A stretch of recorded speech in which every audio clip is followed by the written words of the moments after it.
सत श्री अकाल पुरुष। हे गुरु पूजित जगत के जगदीश हो हरते सब भवबंधनों के विष हो। हे संत शिरोमणि अपवर्ग आभायुक्त हो और भरपूर गुण अवगुणों से मुक्त हो। रूप और वाणी के तुम मूल तुम सार हो। तम ज्योति अरु शब्द के तुम पार हो। सतगुरु लय साधन करत शांति हो। भर गया हृदय जिससे भ्रांति हो। तुम जन तमस घन अंधकार के दूर हो। जाति भय कुल त्याग से भरपूर हो। हैं कर रहे जो भक्ति नित मद खोय हो। साव मस्त तुम्हारा स्नेह उन पर होय हो। तुम्ही सब के विजय व्यापक ईश हो। जो कोई मुक्ति को चाहे वही देव शीश हो। हे गुरु पूजित जगत के जगदीश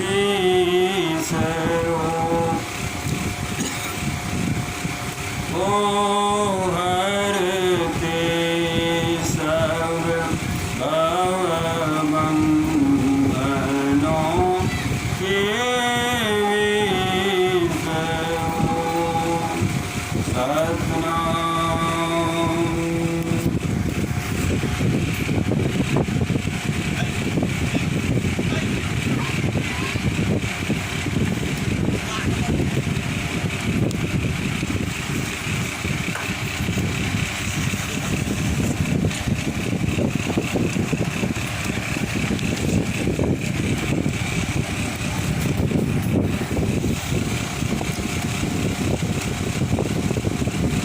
संतवाणी का पाठ बाबा तुलसी साहब के वचन। या दरस बिना दीदार दर्द दुख भारी।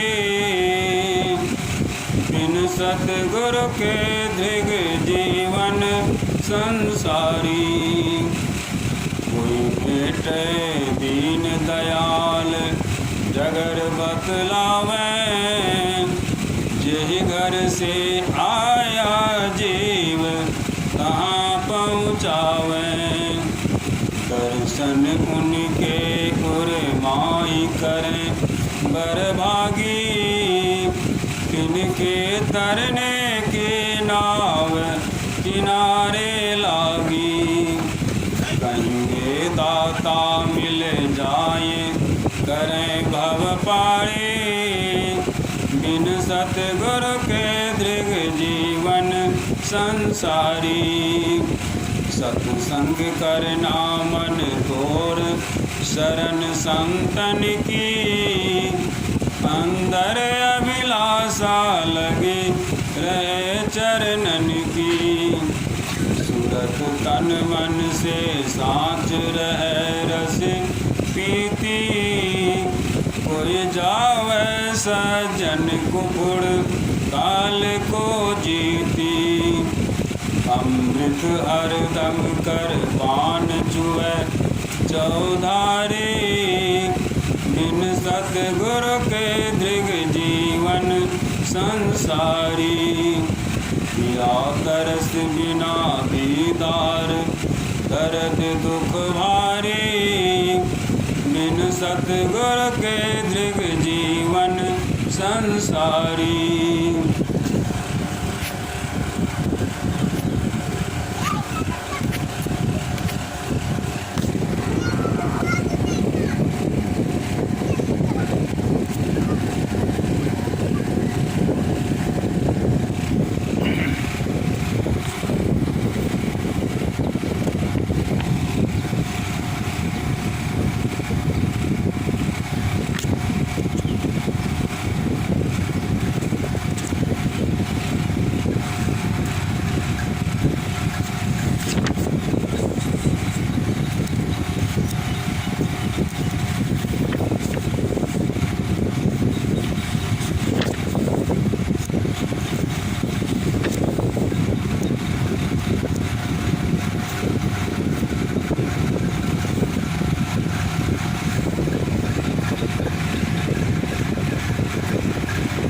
रामकली महला 3 आनंदो सबक 6। गुरु अमरदास की वाणी। भगता की चाल निराली, चाल निराली भगता केरी, विखम मार्ग चलना। लब लोभ अहंकार तजी तृष्णा, बहुत नाही बोलना। अन्योति की बालौने की, ये तुम्हारग जाना। गुर प्रसादे जिनु आपो तजिया, हरि वासना समानी। कहे नानक चाल भगता केरी, जुगहु जुग निराली। भगता की चाल निराली, चाल निराली भगता की। विखम मार्ग चलना। निजी पद। एक मन एकांत भय के, ध्यान धरु सर्वव्यापिनम्। शून्य में सत शब्द होवै, सोई सृष्टि जग मूलनम्। जीव मकरा तार उतर्यो, उलट चलो जस मकरनम्। नाम सिमरन मूल मार्ग, हर को चलो पेलनम्। अवश्य तो ही काढ़ी लेवै, वो ही सतगुरु सोजिनम्। विजय गुरु जो संत अगम पद गावनम एक मन एकांत वर के ध्यान धरु सर्वे व्यापिनम सतनाम।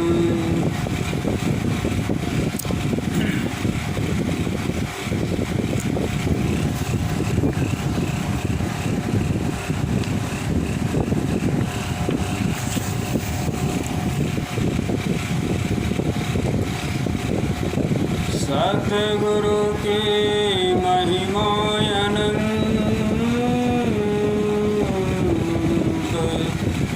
अनंत किया उपकार नेतर अनंत उहारिया अनंत दिखावन हार नेतर अनंत उभारिया अनंत दिखावन हार ये सौ चंदा उग वही सूरज चरे हजार ये तो चानन हो दिया गुरु बिन घोर अंधार ये तो चानन हो दिया गुरु बिन घोर अंधार। पूज्य संत जन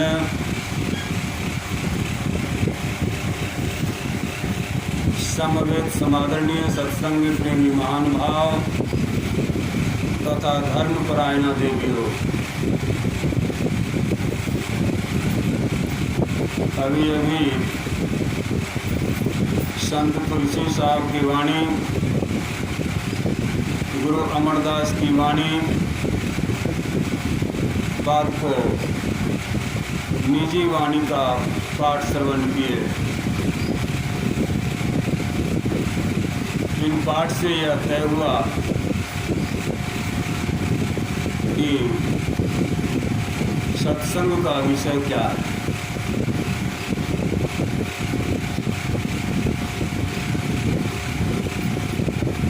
संत सदगुरु के द्वारा प्रदत्त जो ज्ञान है उसका प्रचार प्रसार भक्तों के हृदय में प्रकाश फैलाए, इसी उद्देश्य से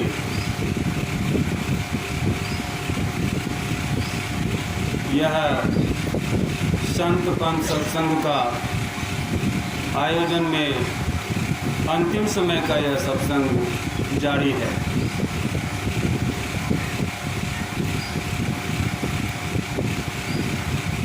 आज 5 बंदे को नामदान दिया गया।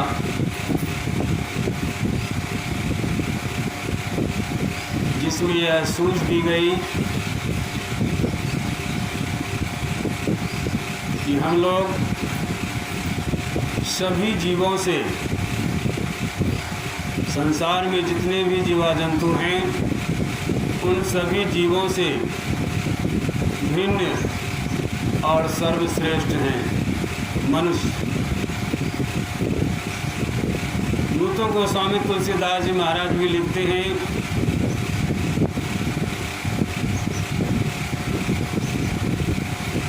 4 खानी 84 लाख जीवा जोनी से यह अलग जीव है मनुष्य। संतों ने कहा कि जब 84 कटी जावे तब मानुष तन को पावे। जब 84 लाख जीवा जोनी में जीवन कट जाता है तो अंतिम में यह मनुष्य का शरीर जीव को मिलता है। जिस तरह से भगवान शिव के गुरु अंगिरा मुनि गर्दम ऋषि के दामाद ने यह आत्मज्ञान का उपदेश किया। उन उपदेश में 1.25 लाख योग थे। उन 1.25 लाख में अंतिम का साधन जो है, योग जो है, वह नादानुसंधान। और यह नादानुसंधान सभी मतों को, सभी धर्मों को मानना ही पड़ता है, मानना ही पड़ेगा। क्यों? तो इसी पर धर्म या पंथ चल रहा है। जिस धर्म या पंथ में यह शब्द नहीं है, वह धर्म या पंथ निष्प्राण है। और ये मनुष्य के अंतर्गत ज्योति और शब्द ही मूल चीज़ है। हमारे आपके जीवन में ये ज्योति और शब्द इस स्थूल शरीर से छूट जाता है, अलग हो जाता है, उस दिन यह मनुष्य का शरीर निष्प्राण हो जाता है। कब तक प्राण था? जब तक यह ज्योति और शब्द था। अने हम लोग शरीर में रहने वाले ज्योति और शब्द हैं। और इस ज्योति और शब्द को जानना ही अपने आप को जानना है। एक अंग्रेजी के कवि विलियम ब्लैक अपने संबंध में लिखते हैं, आई एम ब्लैक, मैं काला हूँ, बट लेकिन नॉट सॉल ब्लैक, परंतु मेरा सॉल यानी आत्मा, दिल काला नहीं। अगले कड़ी में वे कहते हैं, just like a garment which is oven with 2 types of threads, laughter and pleasure, Joy and sorrow. हमारा आपका जीवन, मनुष्य का जीवन क्या है? जस्ट लाइक ए गारमेंट, मनुष्य का जीवन क्या है? विच इज ओवन, जो मनुष्य अपने जीवन यात्रा को जानता है, समझता है। किस तरह से जानता और समझता है? जिस तरह से ये शरीर पर वस्त्र धारण किए, वस्त्र 2 धागे से बना है। चाहे कोई भी वस्त्र होगा, 2 ही धागे से बनता है, एक ताना और दूसरा भरनी, ये 2 ही धागे से बनते हैं। तो हमारे आपके जीवन ज्योति और शब्द से बना हुआ है। इस शब्द को जो जान जाता है, जो समझ जाता है, और इसी का प्रारूप सुख और दुख है, laughter and pleasure, Joy and sorrow. सुख और दुख से ये हमारा आपका जीवन बना हुआ है।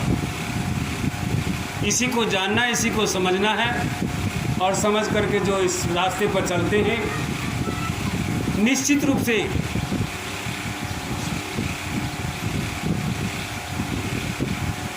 जॉय एंड सॉरो वो अपने लक्ष्य पर पहुंच जाएगा।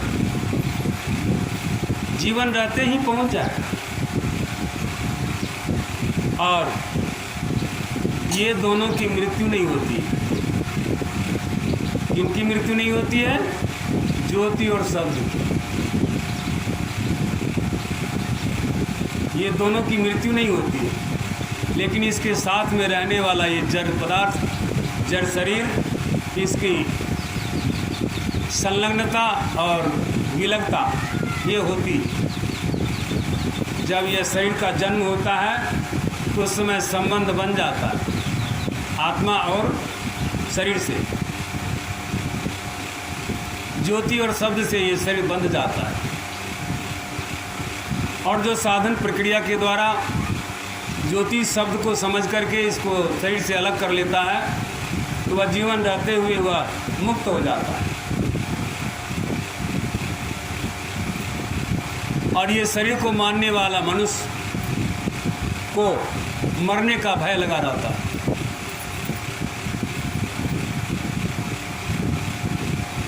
जैसे किसी समुद्र के टापू पर कोई चला जाए, वहाँ कुछ है नहीं, सिर्फ जाने वाला है वहाँ, बाकी तो कोई नहीं है। अब बाहर से तो वह सुरक्षित हो गया ना, चारों तरफ पानी है, कोई इस पर हमला भी नहीं कर सकेगा। पुराने ज़माने में जो किला बनता था राजा महाराजा का, उस किला के चारों तरफ बहुत बड़ा नाला होता था, खाई होती थी और उसमें पानी भरा होता था, ताकि कोई भी विरोधी आदमी, कोई भी दुश्मन आदमी उस पर अटैक न कर पाए। और एक ही रास्ता होता था उसको निकलने का और अंदर जाने का। वहाँ पर उसके सिपाही लगे रहते थे, कौन आदमी को जाना है, कौन आदमी को नहीं जाना है, उसका रुकावट होता है, जांच होती थी, तब अंदर जाने देता।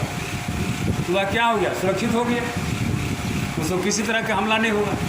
ठीक उसी तरह से जो ज्योति और शब्द अपने को समझ लेगा, उसे शरीर जो विघ्न व्याधियाँ उत्पन्न होती है, उससे वह मुक्त रहेगा,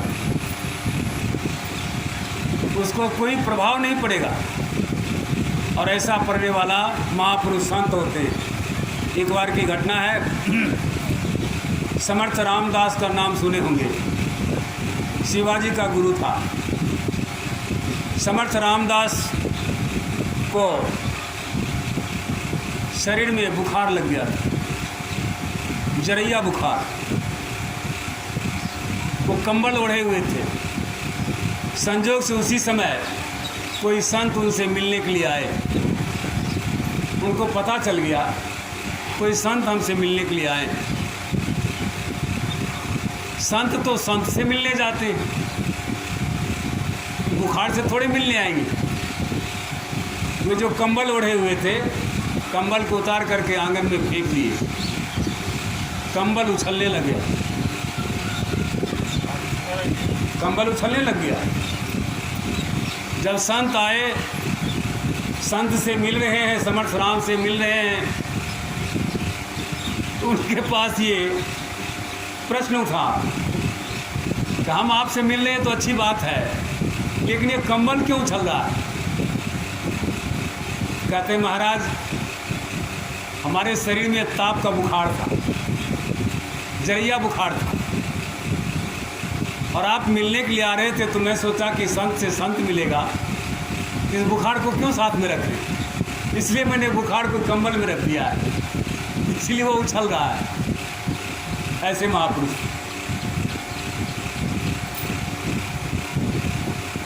और एक संत का नाम मैं और बताऊं, संत ज्ञानेश्वर का उम्र मात्र 14 साल। वे 3 भाई और एक बहन, 4 भाई थे, बहन थे। उन्होंने सुना था चांगदेव का नाम।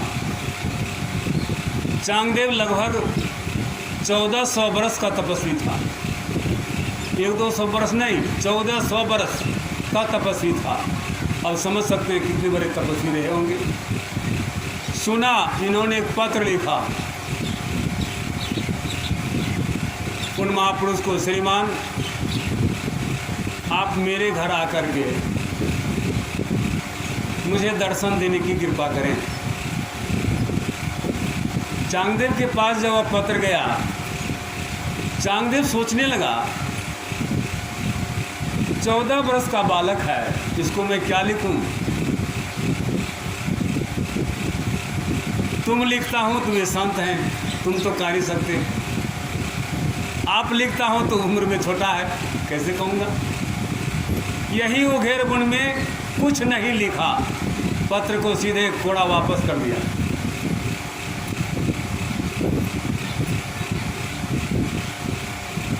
भी सोचने लगे, इतने बड़े महातपस्वी हैं और एक भी शब्द नहीं लिखा।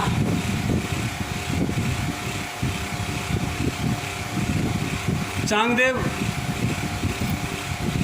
बाघ पर चढ़ करके सर्प का छड़ी बनाया और उसको हाँकते हुए उस पर चढ़ करके आए। कहाँ?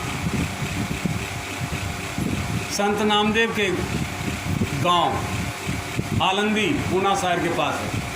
पूना शहर नहीं है, आलंदी। तो उस समय चांगदेव तीनों भाई एक बहन सुबह का समय था, दत्तवन कर रहे थे।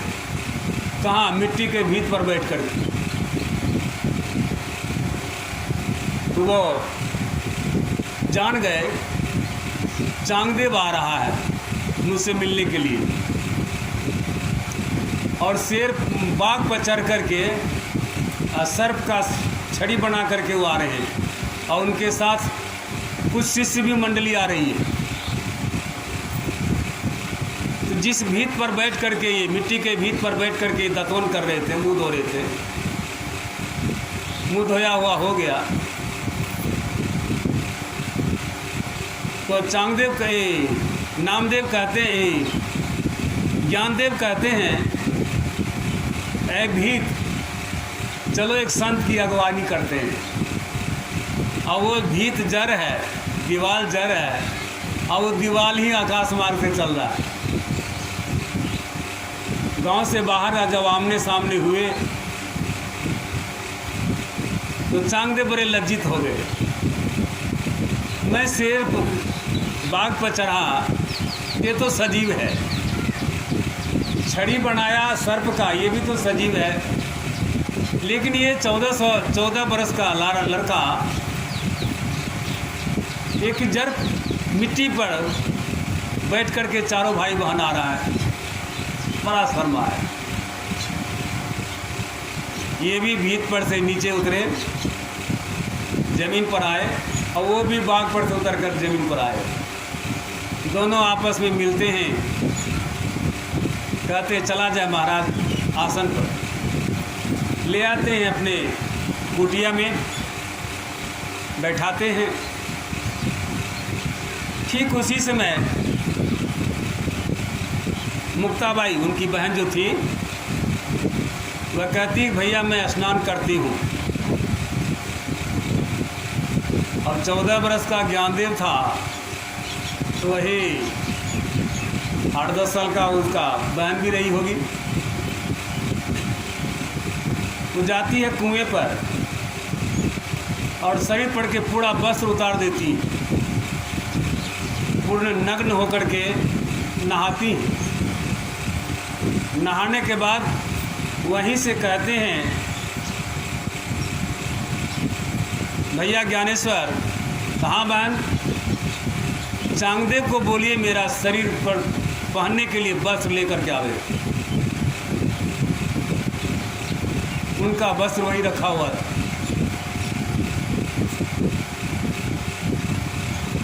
तो ज्ञानदेव कहते हैं चांगदेव जी, मेरी बहन नहा रही है, सो उनका वस्त्र पहनेगी, ये वस्त्र लेते जाइए, उनको दे दीजिए। चांगदेव वह वस्त्र लेता है और सिर को नीचे किए हुए जाता है मुक्ताबाई के पास। कहते हैं लीजिए वस्त्र लीजिए। मुक्ताबाई तो इस तरह से बिगड़ी कि कहना क्या, मानो टावर ही उड़ गया। कहते 1400 बरस का बुढ़ा, अभी तक आत्मज्ञान नहीं हुआ है। जिस मालिक ने तुमको बनाया है वही मालिक ने मुझे भी बनाया है। 9 दरवाजे तुम्हारे में भी लगाया है, 9 दरवाजे मेरे में भी लगाया है। फिर सिर क्यों झुकाए हो? सामने देखो। लेकिन वह आत्मज्ञान तो था नहीं। आत्मज्ञानी पुरुष को ना तो कोई शर्म होती है, ना कोई डर होता है।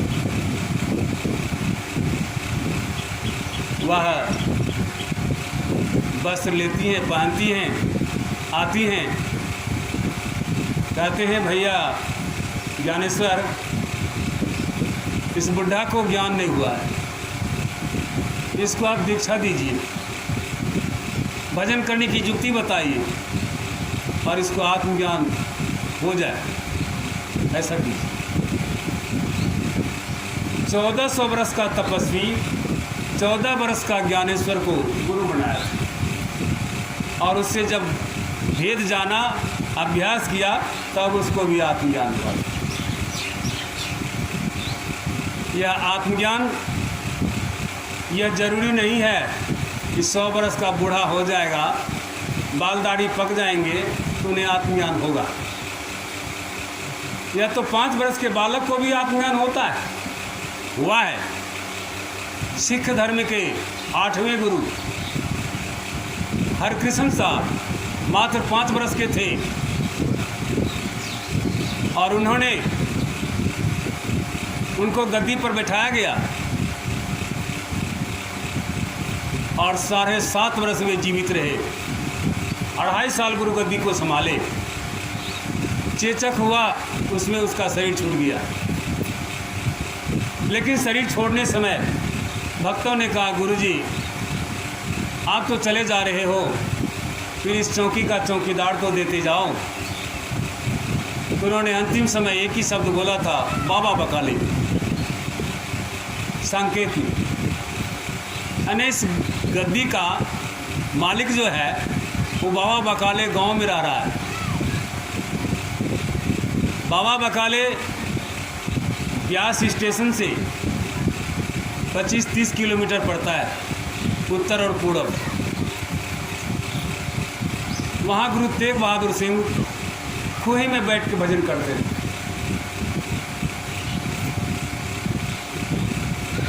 उसको खोज निकाला उनका शिष्य मक्खन शाह, सेठ मक्खन शाह, और गद्दी पर लाकर बैठा दिया। 9वां गुरु तेग बहादुर सिंह, जिनका सोड़े था बिहार पटना साहिब। उन्हीं का पुत्र हुआ गुरु गोविंद सिंह, जो ननिहाल में उनका जन्म हुआ पटना साहिब। वे 10वां गुरु हुए सिख धर्म में। 11वां गुरु अभी जुगो जुग अटल रहेगा, गुरु ग्रंथ साहब अभी भी है मौजूद। और ऐसे महापुरुष निर्भय हो जाता है, भय नहीं रहता। इसके नमूना थे संत पलटू साहब। पलटू साहब का उपदेश हुआ, पूरब में राम है, पश्चिम में खुदा है, उत्तर और दक्षिण को कौन रहता, वह साहब कहाँ और कहाँ नहीं है, हिंदू और तुरक तूफान करता। इसी गुस्से से कुछ लोगों ने उनको जिंदा जला दिया।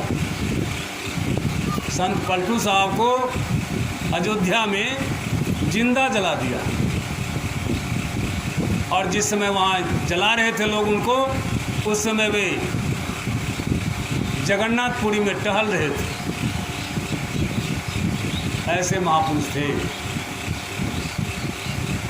महर्षि जी महाराज को लिखना पड़ा।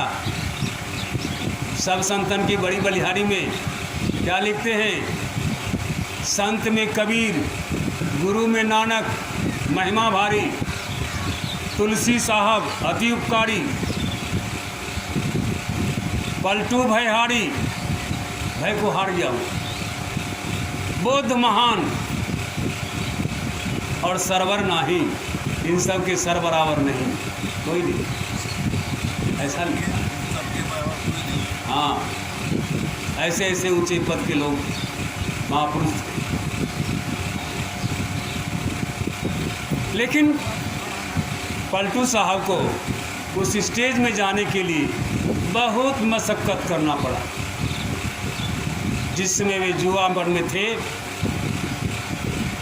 उनको जब बैराग चढ़ा, वे दुकानदारी करते थे। नगजलालपुर में उसका घर है और वहाँ से 40 मील की दूरी है घुड़कुड़ा, जो बाबा बुला साहब के गुरुगद्दी है। उस समय गुलाल साहब थे मौजूद। जब उनको बैराग चढ़ा तो ढड्डी गिराना भी भूल गया,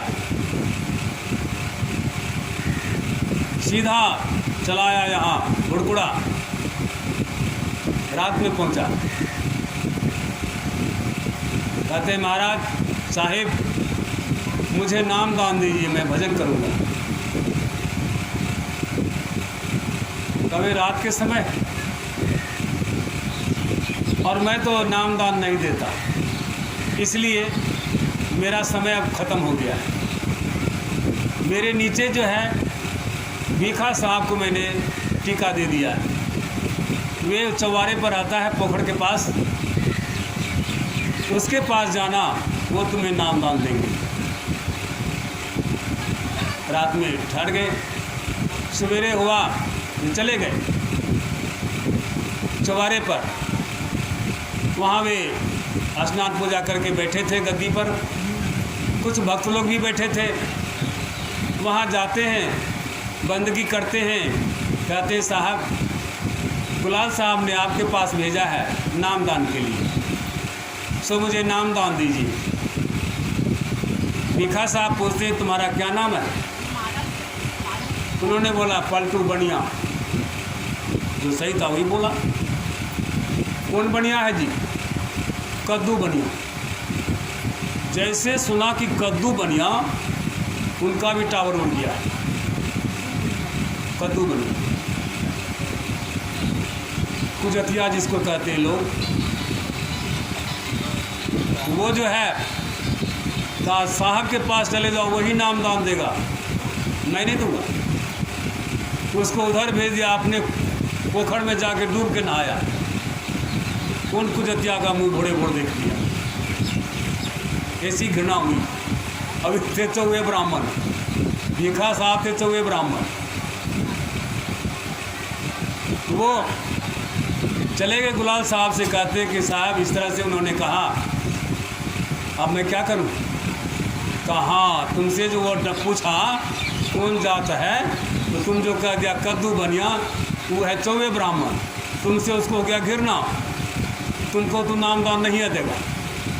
कहता महाराज मेरा उद्धार कैसे होगा? तो उसी का गुरु भाई है गोविंद साहब, यहाँ से 2 किलोमीटर अलग हट करके है वो, और वो तुम्हारे इंतज़ार में, तुम चले जाओ वहीं। वो भी भविष्यवाणी कर दिए, चले जाओ तुम्हारा इंतज़ार में है। चले गए गोविंद साहब के पास। वहाँ जैसे जाते हैं आमने सामने, तो कहते हैं आओ भगत आओ भगत, हम तो तुम्हारे प्रतीक्षा में बैठे। आया, कहा को कैसे आए? कहा इस तरह से हम नाम दान के लिए आए। कहा आज तो तुमको नहीं नाम दान देंगे, कल देंगे। उस दिन शायद शनिवार पर रहा था। उस दिन वह जैसे गया वहाँ, वैसे उसको 2 काजू और 1 गिलास दूध पिला करके 24 घंटा रखा और कुछ नहीं खाने दिया। दिन रात में कुछ नहीं खाने दिया। इससे उसका अंदर का जो मल था वो भी साफ हो गया। तब सवेरे में स्नान करा करके उसको नामदान दिया। जब वह नामदान प्राप्त किया, तब जो उनको स्मरण स्फुरना जगी, वहीं पर उन्होंने यह काव्य किया है, पलटू ऊंची जात का मत कर कोई हंकार, साहब के दरबार में केवल भक्ति प्यार। हैं? चौवे ब्राह्मण था, तभी न हमको नहीं दिया नामदान। ये हमारा स्वजाति का लोग है, अहंकार था। वो जो है इस तरह से उन्होंने अपने नाम की कमाई किया। कितने बड़े महापुरुष हुए, पलटू भय हाड़ी लिखना पड़ा महापुरुष को भी, भय को हार गया, निर्भीक हो गए। ये सभी कुछ होता है आत्मज्ञान के आधार पर। जिसको आत्मबल है उसको कोई डर नहीं, क्योंकि वो अपने को आत्मा मानता। शरीर तो सबका नाश हो गया है, किसी का रहा नहीं, चला ही जाएगा। इसलिए यहाँ कहते हैं भक्ता की चाल निराली। वह भक्त जो होता है एकदम उसका चाल निराली होती है। किसी के अनुकूलन नहीं होगा वो। चाल निराली भक्ता केरी, विखम मार्ग चलना, उसका रास्ता है जो विखम मार्ग। विखम में होता है जैसे कोई तीक्ष्ण धार वाला तलवार हो, उसके ऊपर होकर चलना, उसको कटने मरने का डर नहीं रहता, ऐसा है। लबु लोभ अहंकार तजी, उसका लोभ अहंकार ये सबको तज देता है। तृष्णा उसकी नहीं रहती है। बहुत नहीं बोलना, उसको बहुत बोलता भी नहीं है। खन्नी हो तीखी बाल होने की, खन्नी हो तीखी, तलवार से भी, तलवार के ऊपर जो तीखी तेज धार है, बाल के नोक पर से उसका रास्ता गुजरा है, ऐसा होता है। इसी को अंग्रेजी के विद्वानों ने कहा है, if A camel can pass the I of the needle but A rich man can not pass the kingdom of God. ऊँट भले ही सुई के छिद्र से गुजर सकता है, कभी नहीं गुजरेगा, लेकिन कहते हैं कि ऊँट भले ही सुई के छिद्र से गुजर सकता है, लेकिन धनी धन के बल पर, अभिमानी अभिमान के बल पर ईश्वर के राज में कदापि प्रवेश नहीं कर सकता। तो यहाँ कहते हैं बाल होने की ये तो मार्ग जानी, यही उनका रास्ता होता है। आगे कहते हैं गुरु प्रसादी जिनु आपू तजिया। गुरु प्रसादी किसको मिलता है? जिसने अपने आप को तज देता है। अपने आप अहंकार में हैं तो अहंकार को तज दीजिए, तब आप नहीं हैं, तब आप गुरु के। मनुष्य 55 से 55 तो पार कर जाता है, परंतु अहंकार नहीं छोड़ सकता। और अहंकार कैसी सूक्ष्म पावर है, तो जैसे नारियल के पेड़ पर से डंठल तो झड़ जाते हैं, निशान नहीं झड़ते। भैया कहते गुरु प्रसादी, गुरु ने जो आपको शिक्षा दीक्षा दिया वो आपको अंदर में तब मिलेगा जब आप अपने अहंकार को तज देंगे, अपने आप को खो देंगे। आई नो, मैं कुछ नहीं, जो कुछ है सो गुरु है, बाकी कुछ नहीं। हरि वासना समानी, जिस जीव को, जिस भक्त को हरि की वासना समा गया है, प्रभु परमात्मा के लिए वह तड़प रहा है। बाबा तुलसी साहब भी अपने संबंध में लिखते हैं, सोच सुबह वो शाम पिया घाम कसलाओ, तुलसी बिना मिलाप छुरी मार मर रहा हूँ। अपनी विरह में कहते हैं, सुबह से शाम तक सोच करके बैठता हूँ, आज तुलसी से भेंट हो जाएगा। कौन तुलसी? भीतर में जो है तुलसी, ये देह में तुलसी नहीं।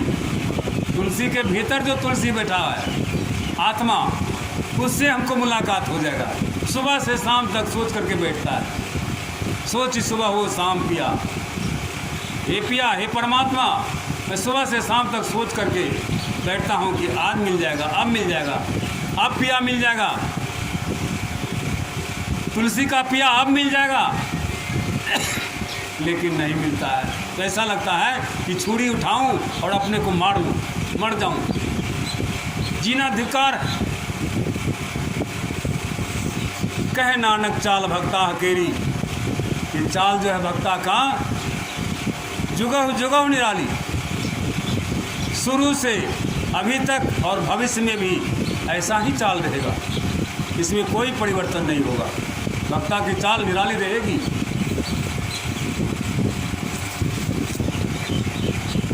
इसलिए